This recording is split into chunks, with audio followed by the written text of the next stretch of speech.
بسم اللہ الرحمن الرحیم۔ السلام علیکم ثانیہ ڈی چوک کے بعد حکومتی وزراء کا ایک کے بعد ایک جھوٹ بے نقاب ہو رہا ہے۔ مسلسل پریس کانفرنسز کی جا رہی ہیں، مختلف بیانات داغے جا رہے ہیں۔ الیکٹرانک میڈیا کی مینجمنٹ کرنے کے باوجود یہ سارا کام الٹا پڑ گیا ہے۔ بلنڈر جس طرح کیے جا رہے ہیں، یہ یقیناً تحریک انصاف کو تو اس کا سیاسی فائدہ ہو رہا ہے۔ جو نقصان انسانی جانوں کے ضیاع کا ہوا ہے اس کی کوئی تلافی نہیں ہے، لیکن اسٹیبلشمنٹ حکومت اس وقت بند گلی کے اندر داخل ہوتے دکھائی دے رہے ہیں۔ حامد میر نے ثبوتوں کے آج انبار لگا دیے، میں ڈیٹیل آپ کے سامنے رکھنے جا رہا ہوں۔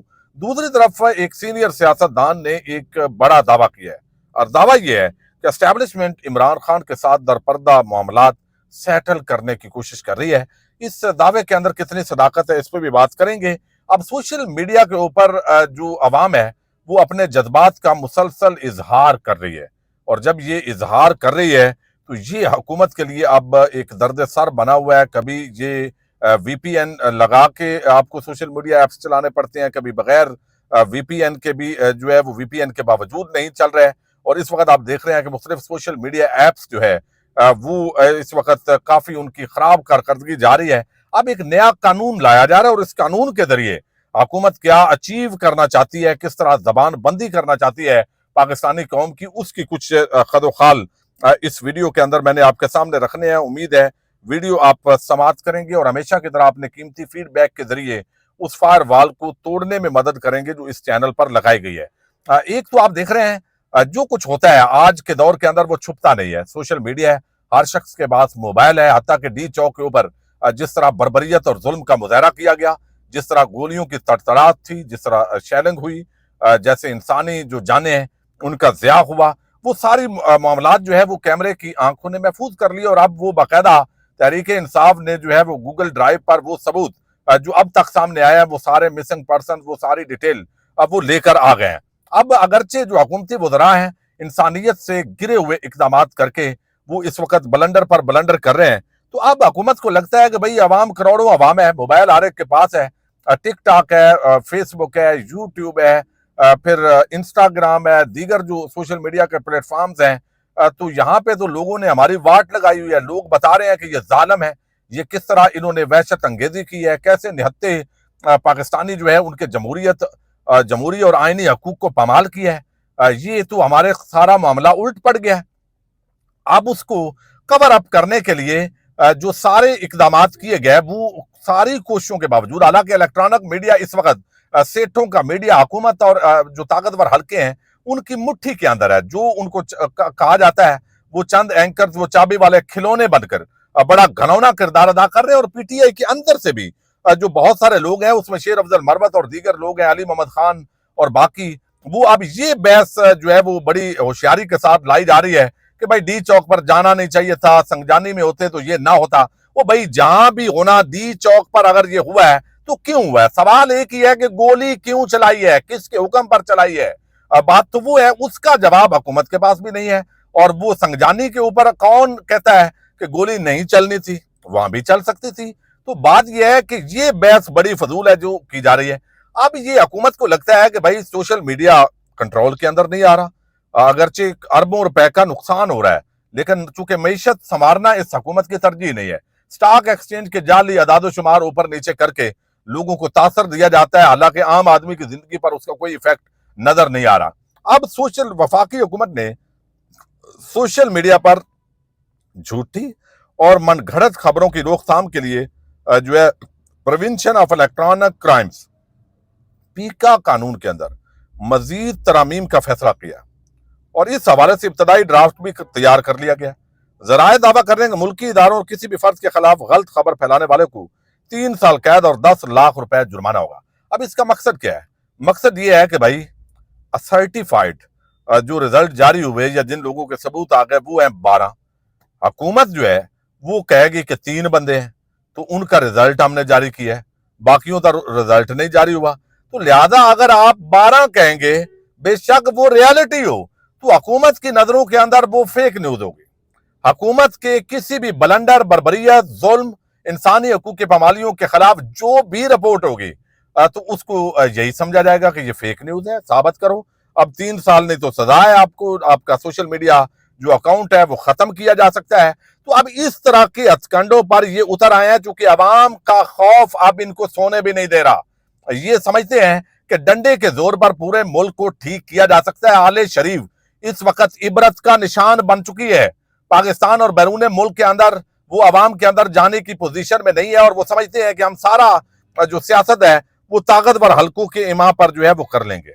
अच्छा, अब दूसरी जो बात की है ना हामिद मीर की तरफ आने से पहले, वो हाफिज अहमदुल्ला है। हाफिज अहमदुल्ला बड़े जो है वो एक मंजे हुए सियासी रहनुमा है। बाकी उनको ये खदशा है, और वो पहले भी इसका इजहार करते रहे, हालांकि इस तरह की कोई बात फिलहाल नजर नहीं आ रही, लेकिन उनको ये खदशा है कि ये चीजें जो है वो हो सकती हैं। अब यहाँ पे वो कहते हैं कि बानी पीटीआई से पस पर्दा मामलात चल रहे हैं, मामला 9 मई पर अटका हुआ है। अब ये बात तो सही है और ये बात दुरुस्त है यहां तक। तो वो कहते हैं बानी पीटीआई कहते हैं कि 9 मई उन्होंने किया ही नहीं तो माफी कैसी। बानी पीटीआई मुल्क से बाहर जाने के लिए भी तैयार नहीं हो रहे, ये भी बात सही है। मुझे बताया गया बानी पीटीआई तो इलेक्शन की बात करते हैं, तो वो कैसे करा दें, यानी हुकूमत कैसे करा दे, वो तो इलेक्शन नहीं करवाएंगे। तो खुद जमीयत उलमा इस्लाम का भी यही मौकफ है। ये नामुमकिन नहीं कि बानी पीटीआई से कोई ब्रेक थ्रू हो जाए।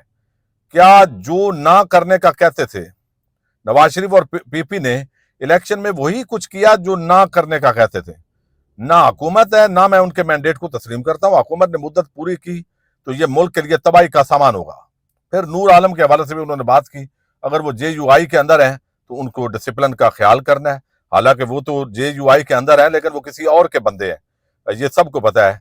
JUI किसी सूरत फौजी अदालतों के हक में नहीं है। कुछ तो था कि सब मौलाना के पास जाते थे, सब पकौड़े या हलवा खाने तो नहीं जाते थे। ये बात जो है वो अपनी जगह पर उन्होंने की है। तो ये बात एक अंडरस्टूड है कि एस्टैब्लिशमेंट समझती है कि किसी तरह इमरान खान जो है, ये तो DGI SPR अपनी प्रेस कॉन्फ्रेंस के अंदर इसका इशारा ऑलरेडी बल्कि वाज़ेह अंदाज में कह चुके हैं कि अगर इमरान खान 9 मई की मजम्मत करते हैं या जिन्होंने की उनको गिरफ्तार नहीं किया गया, उनको छोड़ दिया गया, तो वो करें। लेकिन इमरान खान समझते हैं भाई मजम्मत तो आप करें, यानी आपने 9 मई के अंदर तो हमारा कोई रोल नहीं है।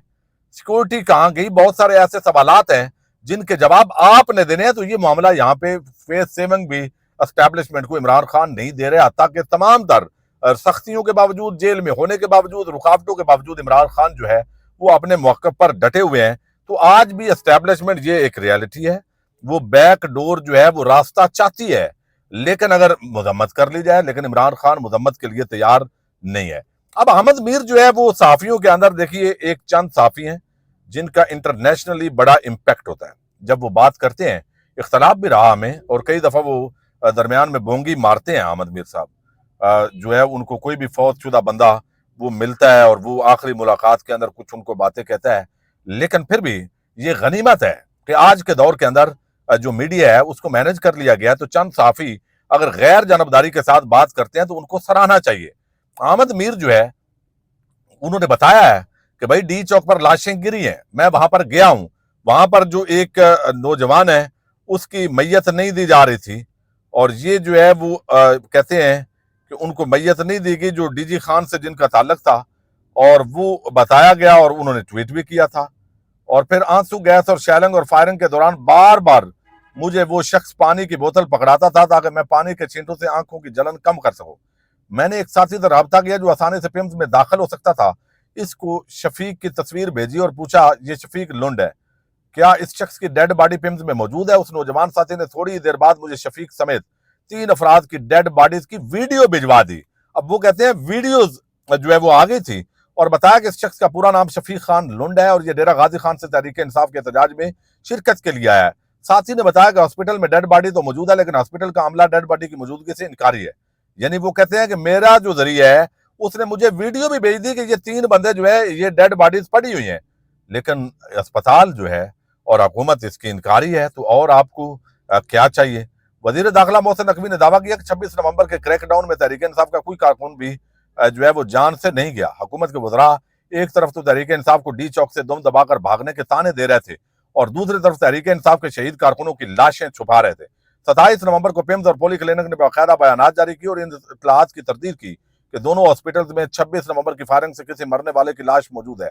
सितम ज़रीफ़ी ये थी कि एक तरफ पिम्स की इंतजामिया से बयान जारी करवाया गया कि उनके पास कोई लाश नहीं, दूसरी तरफ पिम्स की इंतजामिया ने मर्दान से तहरीक इंसाफ के कारकुन सदर अली का 26 नवंबर को रात 8:30 बजे डेथ सर्टिफिकेट जारी किया, जिसमें मौत की वजह फायरिंग करार दिया गया।